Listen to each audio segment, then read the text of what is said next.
नमस्कार, मैं हूं नगमा और आप देख रहे हैं हम लोग आज चर्चा करेंगे महिलाओं के खिलाफ हो रही हिंसा पे, क्योंकि आपने देखा है जो मणिपुर से तस्वीरें सामने आई हैं, जो बंगाल से तस्वीरें सामने आई हैं। जब भी युद्ध या कोई ऐसा इलाका जहां पर हिंसा हो, वहां पर सबसे पहले निशाने पर आती हैं वहां की महिलाएं। तो मणिपुर कई महीनों से जल रहा है। जो तस्वीरें पूरे देश के सामने आ रही हैं वो वहां हो रहा है, पहले से हो रहा है। यानी इस हिंसा में जो रौंदी जा रही हैं, मारी जा रही हैं, जिनके साथ बलात्कार हो रहा है, वो है वहां की महिलाएं। 20 साल, 15 साल, 52 साल कि कोई उम्र की सीमा नहीं। कुछ तस्वीरें हमारी आंखों के सामने आती हैं, सैकड़ों कहीं दबी रहती हैं, जिन पर सियासत और दबंगई का पर्दा चढ़ा रहता है। किसी भी युद्ध में हिंसा और दंगों के दौरान महिलाओं को हथियार की तरह इस्तेमाल किए जाने का इतिहास रहा है। दूसरे विश्व युद्ध में एलाइड और एक्सिस सेनाओं ने बलात्कार को दूसरी तरफ की आम जनता में दहशत फैलाने के लिए इस्तेमाल किया। रूस की सेना पर जर्मनी की महिलाओं के साथ सामूहिक बलात्कार का आरोप है। जापान की सेना ने जिन इलाकों पर कब्जा किया, वहां औरतों को बंदी बनाया गया। ये तो दूसरे विश्व युद्ध की बात है, लेकिन 20वीं सदी में भी सैन्य टकराव के दौरान बलात्कार के मामले दर्ज किए गए हैं।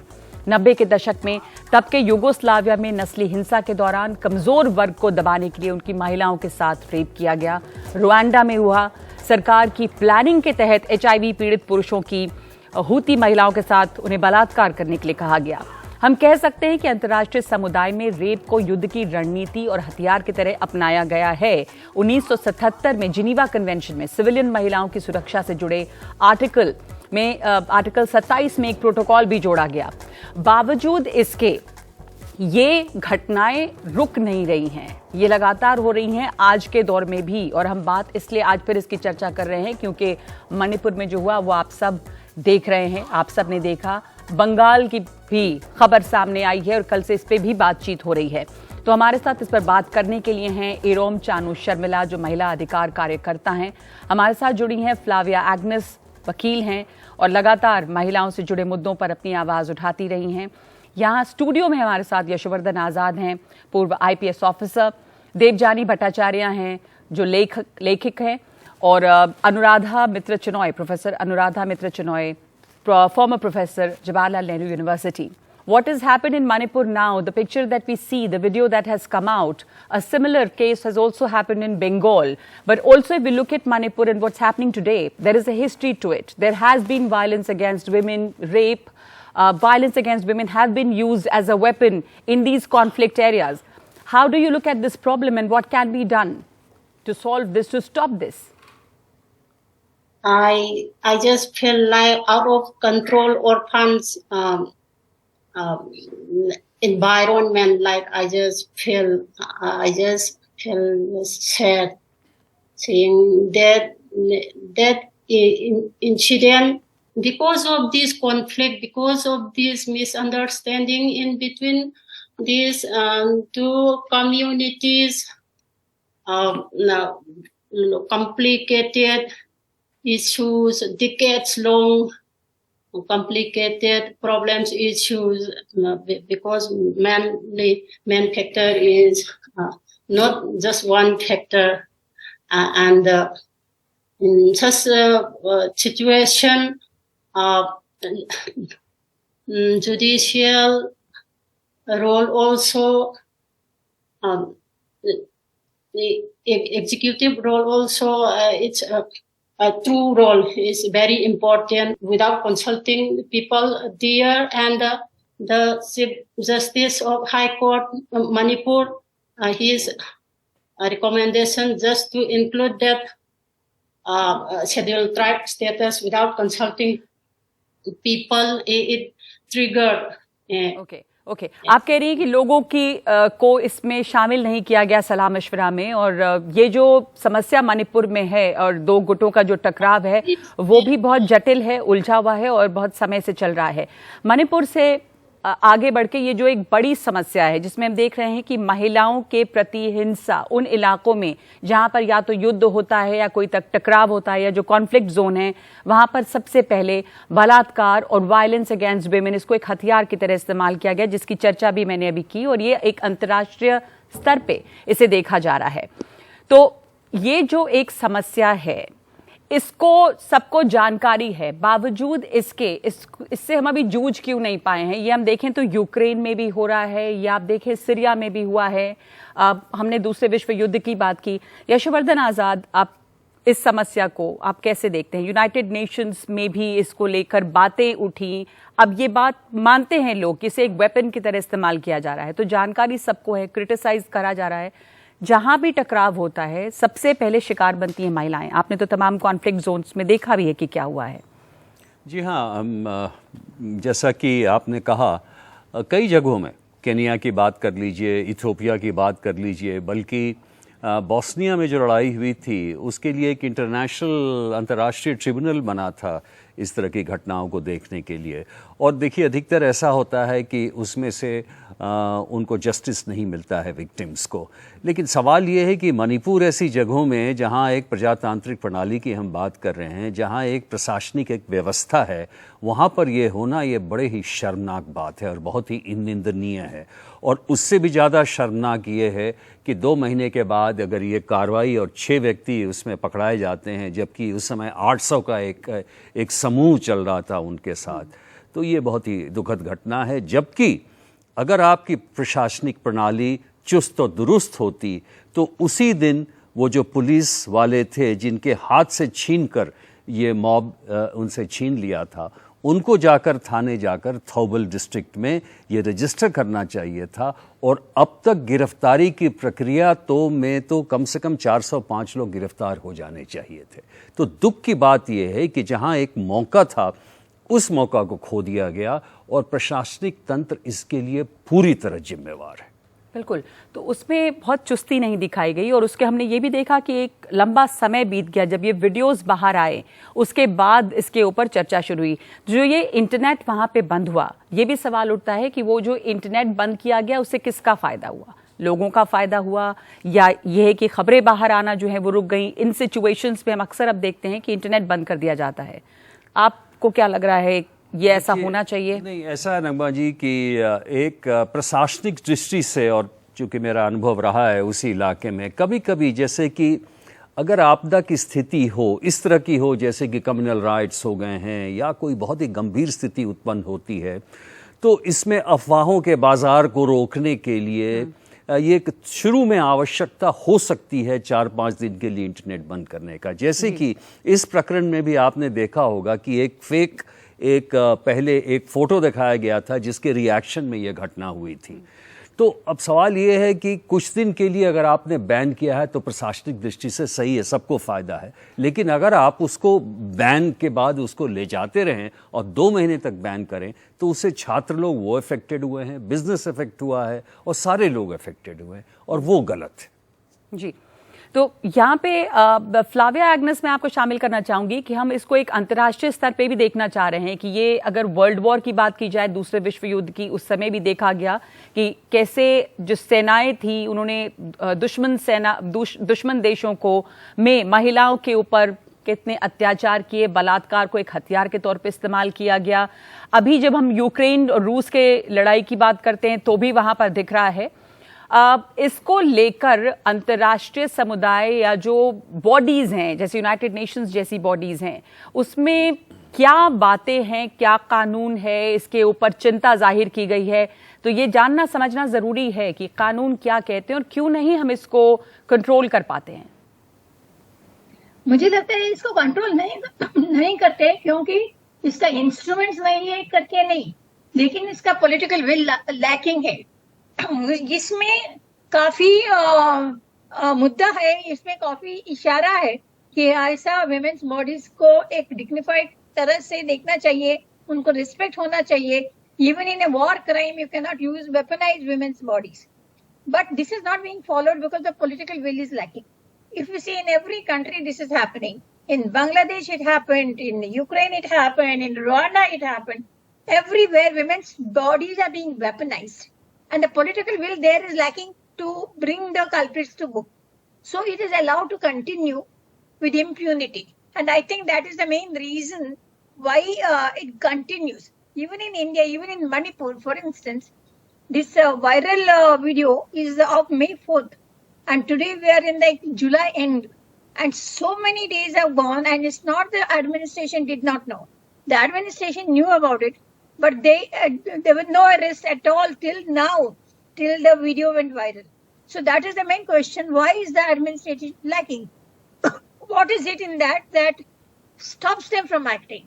And according to me, it is a biased framework that is stopping them from acting. It all originated in a fake news. Why was the fake news allowed to spread?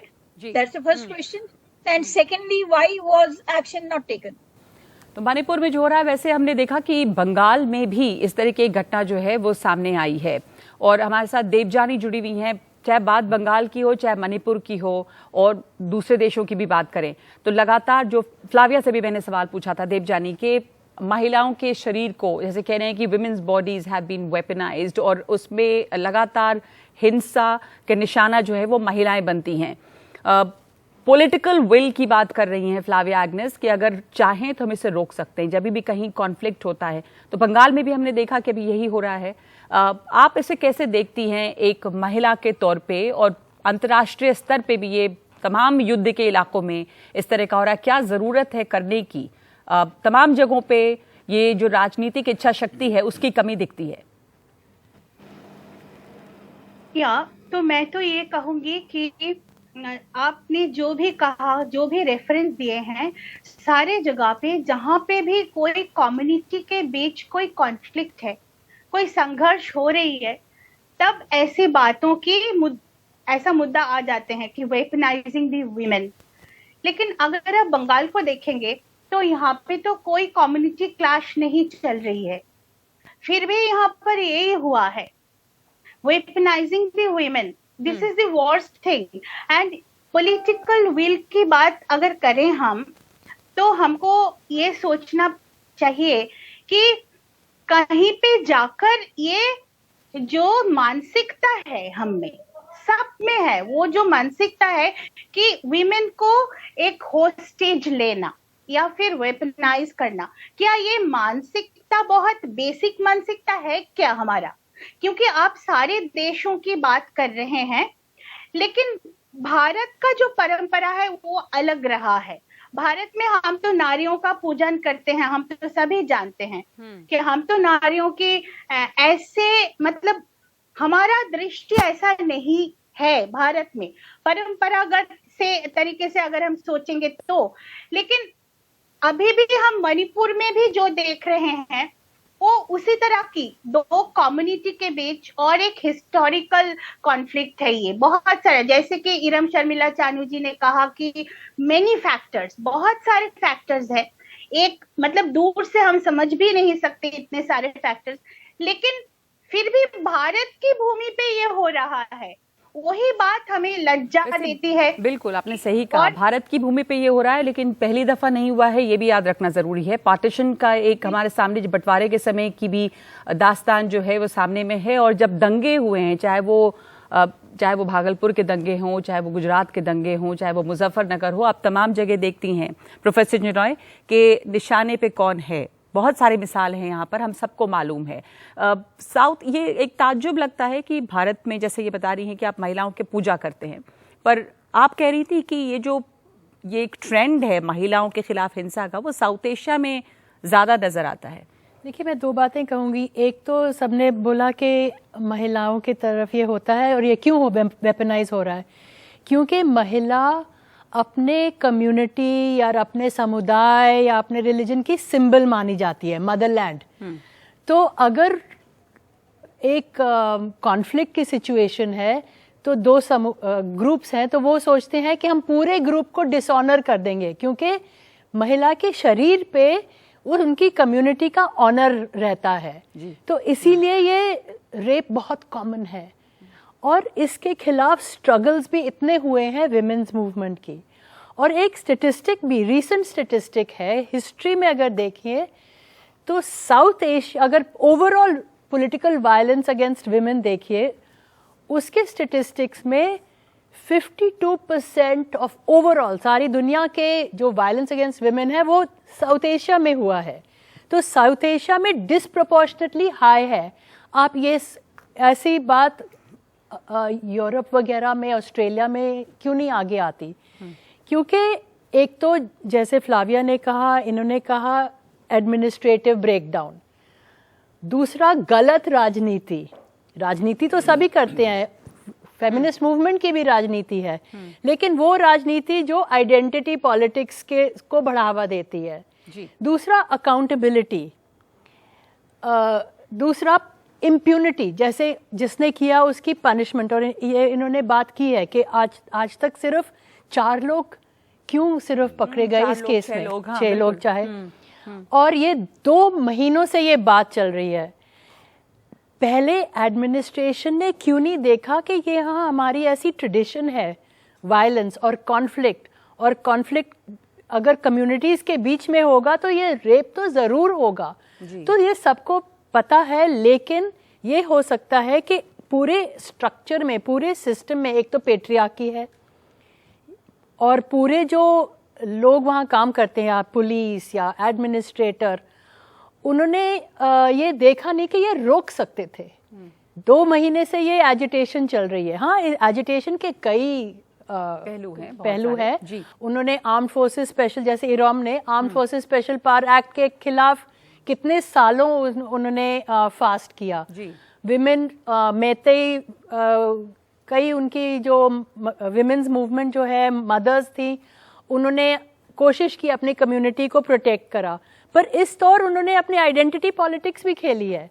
Women ने भी ऐसे लोगों का साथ दिया है जो cookie Zomi के खिलाफ, ये भी मतलब खबरें आई हैं। तो इसका मतलब ये है कि जो ये मानसिकता है, ये जो ह्यूमैनिटी है, ये बहुत ज़रूरी है कि हर स्तर पे इसको बिल्कुल ऑलमोस्ट एनफोर्स किया जाए, legally, culturally, politically, economically, socially, हर तरीके से इसको माफ़ नहीं किया जा सकता। और इन सारे कम्युनिटीज़ को इकट्ठा बैठा के इन चीज़ों की बातें करनी चाहिए। और एक मूवमेंट सिविल सोसाइटी के साथ भी, विमेंस मूवमेंट के साथ भी, ये नहीं कि सबको रोक दीजिए, इमरजेंसी लगा दीजिए, पर सबसे बात करके कि ऐसे मुद्दे कभी ना हो। तो जिस तरह की दरिंदगी यहाँ पर दिखाई दे रही है, उससे ये सवाल उठता है। और एक शेर है साहिर लुधियानवी का कि हम जो इंसानों की तहजीब लिए फिरते हैं, हम सा वहशी कोई जंगल के दरिंदों में नहीं। इस तरह की जो दरिंदगी है, उसे रोकने के लिए क्या कदम उठाए जाने चाहिए? एक ब्रेक ले रहे हैं और लौटते हैं इस चर्चा पे।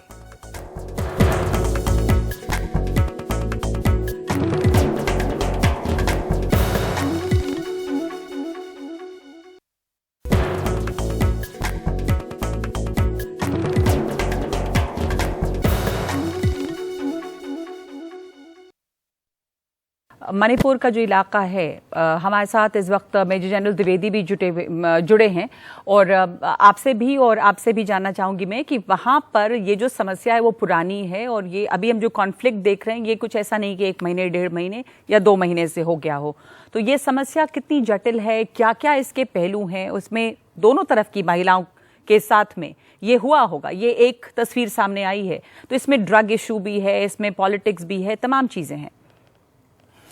बिल्कुल ठीक कहना है आपका। एक्चुअली समस्या की जड़ें इतनी गहरी हैं और इतने दिनों से चली आ रही हैं कि इसके सुलझाने के लिए प्रयास तो किए गए हैं, लेकिन वो जिसको हम कहते हैं कि टैक्टिकली किए गए, मैनेज किए गए हैं।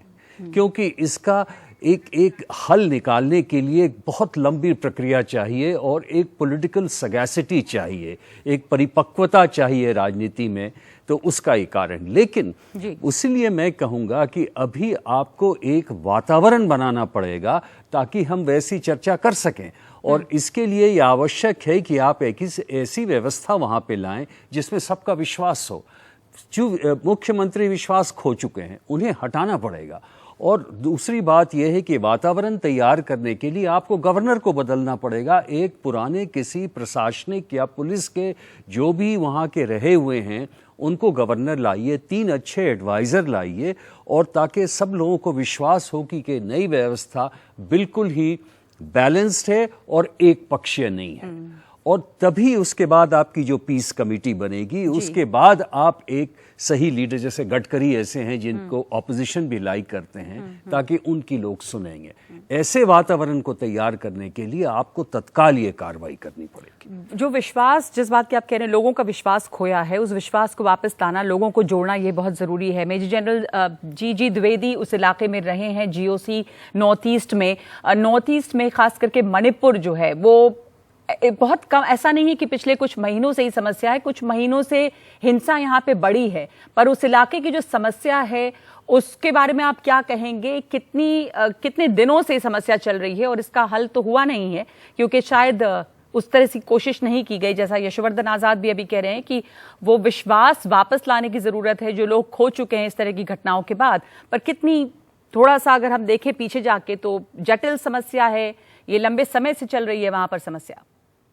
देखो, जो डिस्कशन होती है वो दो पहलू होते हैं, एक एकेडमिक होती है और एक प्रैक्टिकल होती है। तो मुझे इस रीजन का बहुत ही गहरा अनुभव है। मैं सन 71 से इस रीजन से जुड़ा हुआ हूँ। सन 71 से बांग्लादेश की लड़ाई लड़ी, और आप कह रहे थे कि औरतों पर जो जुल्म होता है, मैंने खुद देखा 1971 की लड़ाई में 3 लाख औरतें जो है पाकिस्तान फौज ने बलात्कार किया, और ये एक वर्ल्ड में सबसे ज्यादा जिसको बोलते हैं हॉलोकॉस्ट थी।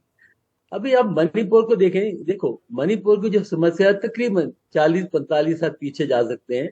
1993 में यहाँ बहुत ही एक खून खराबा हुआ था, और दो जो है एथनिक कम्युनिटी एक दूसरे भिड़ गई थी। एक तो मुस्लिम थे और मैतीस, और दूसरा नागा और कुकीज। इसमें क्या है कि हर एक जो कम्युनिटी है इसकी अपनी अपनी एक मिलिशिया, एक प्राइवेट आर्मी है, और प्राइवेट आर्मी जो है वो कहती है कि हम आपकी रक्षा करेंगे और साथ ही साथ जो आपकी आइडेंटिटी है उसको बरकरार रखें। तो इसमें एक तो वैली बेस्ड ग्रुप है जिसमें UNLF है, PLA है, ये ग्रुप्स थे, और दूसरी तरफ है कुकी के ग्रुप्स हैं, हमास ग्रुप्स हैं, नागा ग्रुप्स हैं। जब मैं 2004 में था, आपको ताज्जुब होगा कि 50% मणिपुर जो था वो मिलिटेंट के नीचे था। जब मैं पहली मीटिंग हुई बोबी साहब के साथ, चीफ मिनिस्टर थे, वो कहते जनरल साहब मैं तो 50% जो मणिपुर है उस पर मेरा शासन नहीं है। और प्राइम मिनिस्टर मनमोहन सिंह आए, वो भी बड़े हैरान हुए कि यहाँ जो झंडा उड़ता था वो उग्रवादियों का, मिलिटेंट का था, कोई सिविल एडमिनिस्ट्रेशन नहीं थी। तो हमें पूरी छूट दी गई मेरी डिवीजन को, और 18 महीने में हमने पूरा सफाया किया, और जितने ये ग्रुप से तितर बितर हो गए, कुछ म्यांमार चले गए, कुछ इधर उधर हो गए, पर इनकी जड़ें अभी भी थी। और अभी क्या हुआ है कि पिछले 2 महीनों में जैसे ये एक क्या कहते हैं बवाल उड़ा, तो ये जो ग्रुप्स हैं वापस आ गए, और अभी काफी हथियार लूटे गए। तो जो अभी सिचुएशन, मैं कल ही 2 दिन पहले मणिपुर के जो अभी कमांडर उनसे बात कर रहा था कि अभी जो समस्या है उसमें 3 पहलू हैं। सबसे पहले हथियार बहुत चले गए हैं, और अभी हथियार गांव के पास है। गांव जो है किले बन गए, और तकरीबन 5-6 हजार हथियार, 5-6 लाख एम्युनिशन जो है वहां है। और जब हथियार होते हैं तो लड़ाई वाजिब होती है। दूसरी, सिविल एडमिनिस्ट्रेशन बिल्कुल नहीं है। जो पुलिस पर है वो पक्षपात कर रही है। तभी जो केस 3-4 मई को हुआ उसकी कोई सुनाई नहीं हुई, क्योंकि जो पुलिस है वो भी पक्षपात कर रही है, वो भी बंटी हुई है। और जो सिविल एडमिनिस्ट्रेशन है उसकी अभी हालत काबू से बाहर है, और अभी आर्मी लगी हुई है। पर आर्मी जो है वो एड टू सिविल अथॉरिटीज, यानी कि वो सिर्फ तभी एक्शन में आती है जब सिविल अथॉरिटी उनको एक्शन के लिए मांगते हैं। वो CI रोल में नहीं है, काउंटर इंसर्जेंसी रोल में नहीं है। जबकि मैं डिवीजन कमांडर था, हम काउंटर इंसर्जेंसी में थे, हम कोई भी ऑपरेशन कर सकते थे, हमारे पास armed forces special power act था। तो अभी वो एक्ट नहीं है, तो अभी आर्मी जो है वो भी बिल्कुल कारगर नहीं है। तो मेरा कहने का मतलब है कि अगर हमने मणिपुर को बचाना है, उसको arm forces special power act जो है उसको लेकर भी बहुत सारे सवाल थे, वापस लाना पड़ेगा। क्या नहीं, क्या ये इसका हल हो सकता है कि मणिपुर में जो स्थिति है वो काबू में आ जाएगी आफ्सपा वापस लाकर? हर्षवर्धन जी, मैं इसके खिलाफ हूँ। मैं बिल्कुल आफ्सपा के खिलाफ बराबर से बोलने आ रहा हूँ। हमारी जो प्रजातांत्रिक प्रणाली है आज 75 साल हो गए हैं, हम 4th लार्जेस्ट इकॉनमी, हम क्या संदेश पूरे वर्ल्ड को दे रहे हैं कि हम एक समस्या एक स्टेट की नहीं सुलझा सकते। वहाँ पे आपके पास सीआरपीएफ है, वहाँ पे आपके पास इतनी व्यवस्था है। देखिए मिलिट्री सोल्यूशन तो हो नहीं सकता मणिपुर का। आपने एक बार मिलिटेंट्स का सफाया कर दिया, कुछ बर्मा चले गए, कुछ यहाँ चले गए, समस्या तो वापस आ गई। समस्या जो है मणिपुर की, उसमें एक्सटॉर्शन अभी भी है। आज भी हाईवे में इतनी जगह लगे हुए हैं जहाँ पे कि एक्सटॉर्शन चल रहा है।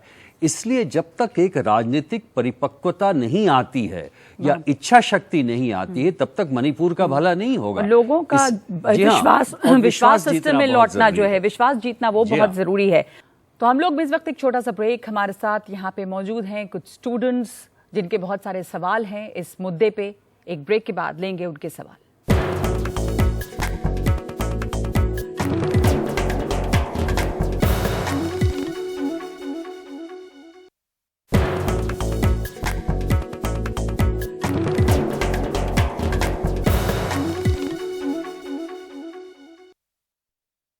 हमारे साथ कुछ स्टूडेंट्स हैं यहाँ पर, कुछ युवा हैं जो जिनके सवाल हैं इसे लेकर, और उनको भी इस चर्चा में शामिल करना चाहेंगे। आप में से कुछ लोगों के सवाल हैं। आपका नाम?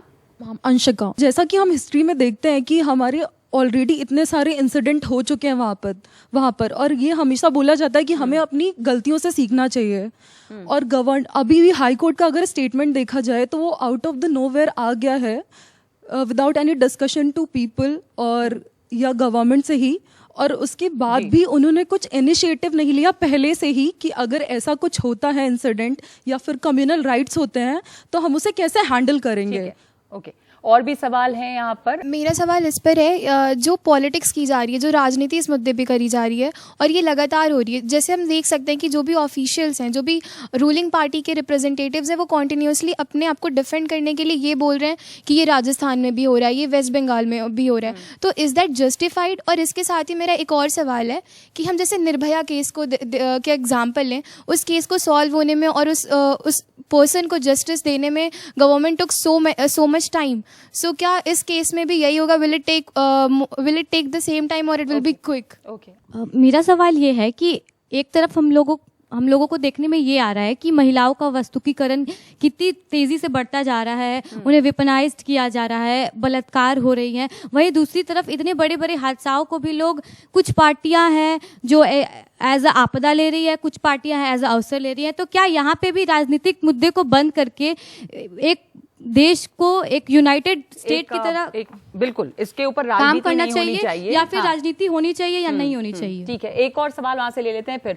सीएम ने बोला मणिपुर के क्या कहते कि उनको इस इंसिडेंट के बारे में खुद जब वीडियो वायरल हुई उसके बाद पता चला, तो how are you so sure क्या कहते कि ऐसे और इंसिडेंट्स नहीं हुए होंगे, एंड के सीएम के पास मॉरल राइट है to continue as a CM? Okay, तो कई तरह के सवाल हैं, आप में से जो भी जवाब देना चाहें मैं आप में से पूछूं। आप फ्लाविया, अगर आप इसके ऊपर बोलना चाहें, यशोवर्धन जी आप बताना चाहें, प्रोफेसर चिनॉय, सवाल यही है कि महिलाओं के साथ जो हो रहा है उसके ऊपर एक कॉमन कंसर्न होना चाहिए और उसके ऊपर पॉलिटिक्स नहीं होनी चाहिए। और इस तरह के हादसे पहले भी होते रहे हैं, लेकिन इसके ऊपर अभी भी हमें राजनीति दिखती है और जस्टिफाई करना कि यहाँ हो रहा है तो यहाँ भी हो रहा है, ये सही नहीं है। हाँ, देखिए, मैं एक राजनीति के बारे में बात करूं, राजनीति तो होगी ही, लेकिन एक सही राजनीति होती है, एक अपॉर्चुनिस्ट राजनीति होती है, एक करेक्ट राजनीति होती है।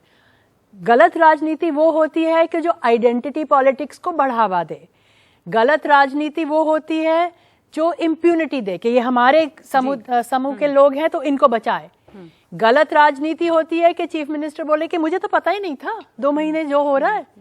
गलत राजनीति होती है कि अच्छा ये मौका ऐसा है, आर्मी को वापस ले आते हैं जी। सही राजनीति वो होगी कि समुदाय को, दोनों कॉन्फ्लिक्टिंग पार्टीज को इकट्ठा करें, उनसे बातचीत करें, जो इतना ये एस्केलेशन हुआ है उसको डीएस्केलेट करें। पुलिस को लेके administration, civil society, women's group, students, जो वहाँ के रहने वाले इतने अलग अलग समुदाय हैं, वहाँ कुकी हैं, जोमी हैं, मेतेई हैं, नागा हैं, मारवाड़ी हैं, सरदार हैं, उन सबको 100-100 साल से रहने वाले हैं, उन सबकी एक ग्रुप बनाए और बातचीत करें, क्योंकि सब लोगों को बुरा लग रहा है कि आप अभी एक अपॉर्चुनिटी ना ले, पर सही राजनीति करें। तो और भी हमारे साथ जो पैनलिस्ट, आप में से कोई भी इसके ऊपर कुछ कमेंट करना चाहेंगे? कुछ सवाल आपने सुने, कुछ और सवाल भी हम लेंगे। मैं सिर्फ ये कहना चाहूंगा कि अभी मणिपुर को बिल्कुल राजनीति से दूर रखना बहुत आवश्यक है, और इसलिए जो प्रशासनिक व्यवस्था वहां पे लाई जाए वो इस तरह की हो जिसमें कि राजनीति का कुछ भी रोल नहीं हो। अभी जो है खुद के बचाव की राजनीति चल रही है, लेकिन जो प्रशासनिक व्यवस्था रहेगी वो लोगों के लिए रहेगी और लोगों में फिर विश्वास जगेगा। जी जनरल द्विवेदी, हाँ, देखो अभी ये आइडियलिज्म का टाइम नहीं है। आइडियलिज्म का टाइम जो खत्म हो गया है, अभी टाइम है प्रैक्टिकल टाइम है कि अभी सर्जरी की जरूरत है, क्योंकि जिस तरह माहौल बना हुआ है, जिस तरह हथियार बंट गए हैं, जिस तरह एक बवाल उठ गया है, तो ये आइडियलिज्म नहीं है कि साहब अभी आर्म फोर्सेस स्पेशल एक्ट मत लाइए। अब जब आर्मी को लाएंगे, लोगों का बहुत ज्यादा कमजोर पड़ चुका है प्रशासन पे। आपको नहीं लगता कि लोगों को साथ जोड़ने, अलग अलग समुदाय को साथ लाकर इन कंसल्टेशन कुछ होना चाहिए? देखो आर्मी की बड़ी अच्छी छवि है, जो लोग हैं उन आर्मी की इज्जत है और आर्मी के ऊपर विश्वास है उनको पुलिस। तो आपको ये लगता है कि सेना को वापस बुलाना वहां पर इसका एक सेना को लाए, इनको डिसआर्म करें और फिर सिविल एडमिनिस्ट्रेशन को लाए। जब तक आप डिसआर्म नहीं करेंगे तो ये जो है झड़पें होती रहेंगी, खून खराबा होता रहेगा। सबसे पहले हमें हथियार साफ करने हैं, क्लीन आउट करना है, उसके बाद सिविल एडमिनिस्ट्रेशन लाइए। और देखो फौज को जब लाते हैं ना तो फौज देखती नहीं है, फौज एक्शन करती है। एक्शन के लिए उसके लीगल पास होनी चाहिए। ठीक है, आपने सेना की बात की, मैं कुछ और सवाल भी यहाँ पर से लेना चाहती हूँ। आपका कहना है कि जो समस्या यहाँ पर है उसमें सेना के ऊपर विश्वास है, छवि अच्छी है, वापस लाना चाहिए, तो ये भी एक उसका पहलू हो सकता है। एक पहलू ये भी है कि लोगों को साथ लाना, विश्वास जीतना, प्रशासन जो है उसको काम करना चाहिए कि तमाम गुट एक साथ आए और विश्वास बढ़े लोगों का आपस में भी। आप में से कोई और भी सवाल पूछना चाहते हैं? हमने एक बड़ा मुद्दा भी इसमें उठाया था कि महिलाओं के खिलाफ इस तरह की जो हादसे हैं वो जगह जगह पे देखे गए हैं दुनिया भर में। माइक पीछे कर देंगे, आपका भी सवाल है, पूछिए। छोटा सवाल। मेरा सवाल ये है, सुप्रीम कोर्ट के कहने के बाद ही मणिपुर की राज्य सरकार ने कदम उठाया, उससे पहले उन्होंने कुछ क्यों नहीं किया है? ठीक है, नमस्कार, मेरा नाम आयुषनी कृष्णन है। मैम मेरा ये क्वेश्चन है, क्या हमारी सरकार जुडिशरी एक सोशल मीडिया की एक वायरल वीडियो पे टिकी हुई है? जब तक एक वीडियो वायरल होगा महिला का वायलेंस का, तभी सेंटर कुछ इस पर जवाब देगी, हमारे प्रधानमंत्री अपना चुप्पी छोड़ेंगे। बहुत ही अहम मुद्दा है और सही बात है कि क्या उसके बाद ही इसके ऊपर कार्रवाई हो सकती है। जनरल द्विवेदी, आप इसके जवाब देना चाहेंगे कि ये तमाम बातें तब हुई जब एक वीडियो सामने आया। इंटरनेट 2-2.5 महीने से वहां पे बंद था, तो जाहिर है कि इस तस्वीरें सामने नहीं आ रही थी, पर उसके बाद एग्जीक्यूटिव हो, जुडिशरी हो, तमाम प्रतिक्रिया आती है। तो यहाँ से एक सवाल है एक स्टूडेंट का कि क्या यही आधार हो सकता है कार्रवाई करने का? देखो इनका सवाल बिल्कुल वाजिब है और इससे हमारी छवि बहुत खराब हुई है पूरे देश में और अंतर्राष्ट्रीय मंच पर भी, कि ऐसी हालात कि 2 महीने से ऊपर आपने कोई एक्शन नहीं लिया, तो ये एक अच्छा प्रभाव नहीं है। सिविल एडमिनिस्ट्रेशन पर बहुत क्वेश्चन मार्क है, क्योंकि ना पुलिस ने कोई एक्शन लिया, ना सिविल एडमिनिस्ट्रेशन। और मुझे वही हालत लगते हैं जो 2004 में थे, कि उस टाइम भी सिविल एडमिनिस्ट्रेशन जो है बिल्कुल इतनी देर हुई, एक तो उससे भी छवि बहुत खराब होती है, न पुलिस ने न प्रशासन ने कोई तुरंत कार्रवाई की, और उसकी वजह से ये चीजों को बस वहां पर रहने दिया गया। और बाद में जब तस्वीरें सामने आई हैं तब इसके ऊपर रोष दिखाई दे रहा है। तो न सिर्फ मणिपुर और बंगाल बल्कि दुनिया भर में इस तरह की घटनाएं, ऐसे हादसे, महिलाओं के खिलाफ हिंसा होती रही हैं। क्या इसके लिए, इसे रोकने के लिए किया जा सकता है? क्यों होती हैं इस तरह की हिंसाएं? एक ब्रेक के बाद।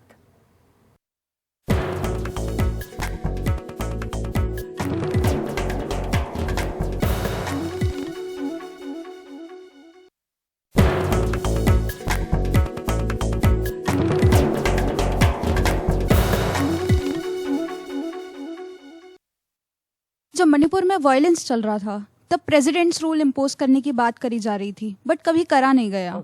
और जब ये हादसा हुआ है तो सरकार या किसी ने भी 2 महीने तक, जब ये जैसे कि वीडियो वायरल हुआ, तब तक कोई एक्शन नहीं लिया। तो सरकार से मेरा ये सवाल है कि मणिपुर में जब इतने सीरियस मुद्दे चल रहे हैं तो उसको सीरियसली क्यों नहीं लिया जा रहा और गंभीरता से नहीं लिया गया इसे? How are all of these heinous crimes taking place under the watchful eyes of the government? Does this imply that the miscreants and the criminals have an upper hand over the government, who has the power to restore the law and order, and also how low are we going to stoop by compromising humanity and integrity over, political interest and collectivism. Okay. Flavia, आप इसका जवाब देना चाहेंगी? इसका जवाब मैं ये कि मेरा आंसर है political will is lacking. It was allowed to continue like this for 2.5 months, more than 2 months. It was not that they didn't know. They knew, everybody knew about what is happening. Some issues were leaking in the press also. Women were raped, churches were demolished, houses were burned, people were migrating to other states, fleeing from their native place, etc. But the political will to combat this was totally lacking. And then finally, the sexual violence video that came viral, that stirred the nation's conscience. Otherwise, nothing would affect the administration, and that is the sad part of it. बिल्कुल.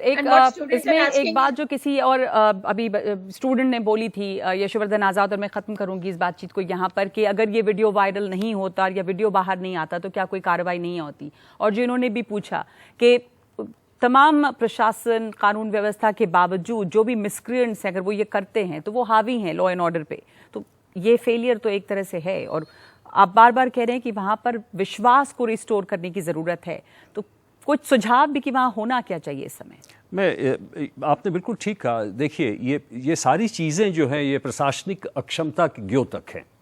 और इसलिए जब आप प्रशासनिक लाना चाहते हैं व्यवस्था वहाँ पे, तो नीचे से आपको व्यवस्था करनी पड़ेगी. देखिए, राइफल्स लूटे पुलिस थानों से भी, असम राइफल से भी लूटे जी, दोनों जगह से लूटे. और आर्मी के जब कंट्रोल से 12 मिलिटेंट छुड़वा लिए गए लेडीज द्वारा, तो इसका मतलब कि प्रशासनिक व्यवस्था तो खत्म हो चुकी है. और इसके नीचे शुरुआत अगर आप शुरू करें तो इतने अच्छे अफसर वहाँ के हैं जो आपको बाहर से लाने पड़ेंगे. सीआरपीएफ ने ये प्रक्रिया शुरू कर दी है. आपको थाने में केसेस रजिस्टर करेंगे ताकि भीख नहीं मांगे आपकी राइफल लौटाइए, बल्कि आप केसेस रजिस्टर करेंगे ताकि पता लगेगा कि एक प्रक्रिया कानूनी शुरू हुई है. इसी प्रकार ये सारे लोगों की गिरफ्तारी करेंगे आप, उसके बाद आप पीस काउंसिल्स को लाएंगे. तो स्टेज वाइज जब आप ये चीज़ें करेंगे तब लोगों में विश्वास होगा कि हाँ, प्रशासन अब चल पड़ा है. प्रशासन अब सतर्क है और कार्रवाई हो रही है. और उम्मीद है कि यहाँ पर जो चीज़ें हैं वो सही हो और एक तरह से शांति व्यवस्था जो वहाँ पर है वो बहाल हो, लोगों की ज़िंदगी वापस बहाल हो. धन्यवाद आप सब लोगों का हमारे साथ इस चर्चा में शामिल होने के लिए. और बस इतना ही हम सब चाहेंगे कि चाहे वो घटना बंगाल की हो, चाहे राजस्थान की हो, चाहे मणिपुर की हो, कार्रवाई हो और जो नाइंसाफी वहाँ पर या दरिंदगी दिख रही है उसके खिलाफ फौरन कार्रवाई हो ताकि इंसाफ होता हुआ दिखाई भी दे. बहुत बहुत धन्यवाद आप लोगों का हमारे साथ जुड़ने के लिए.